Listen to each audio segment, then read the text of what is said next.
Next up, we have Lauren Frederick, who's the co-founder of Metazoa Brewing Company. Lauren?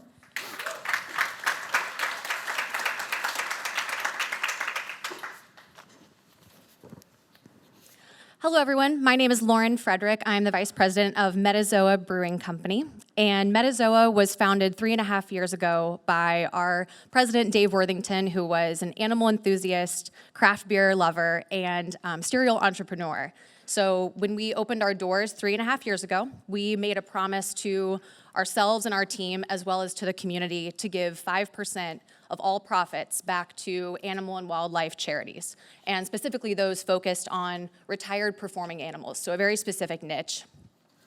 Since then, we have actually this year crossed over $100,000 in total donations to these animal charities.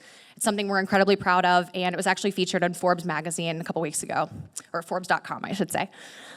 So obviously, that's our 5% promise is very, very important to us, but as they mentioned earlier, it's important to also balance that with quality of product. So we have always been very focused on making the absolute best possible beer we can while also telling that animal story. We have some incredible brewers with a lot of different varied backgrounds, some from West Coast, others from East Coast, and our brewmaster is John J. Hall of Goose Island. So he was the headmaster, head brewer at Goose Island for 15 years and actually created 312. So we're really stocked with awesome brewers, and they've been really, really great to us as far as creating really amazing award-winning beers. So as a result of those guys, we've been able to come home with 2 World Beer Cup medals and bummer. Well done. Good job. Lauren talked about balancing the liquid and the brand and the mission. Tom, how do you think they did, Metazoa? You know, if we're talking about the quality of the product, first and foremost, this delivers. It's just a very well-made beer. Any other? I mean, did you get to try one, or were there multiple? I just tried the one, and it was the Hoppopotamus. It was extremely sticky, nice and resinous. Had all the classic IPA attributes that I'd be looking for.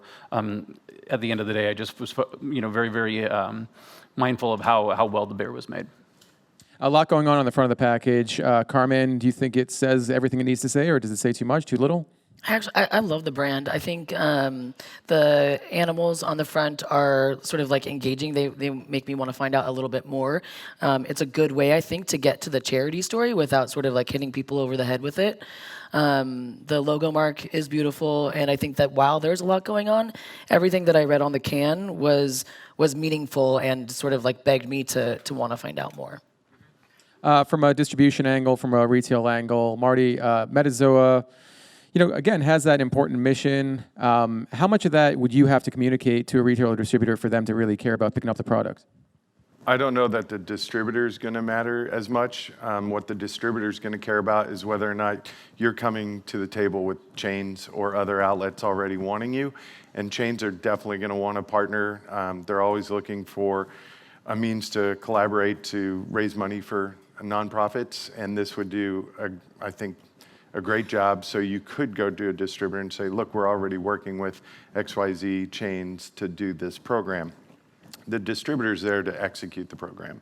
So I think they have a great space. It's great beer. It's a very well put together package. It looks busy, but it somehow is very well balanced like their beers. And they could break through, for sure. All right, great feedback. All right. Clap for that. Well done.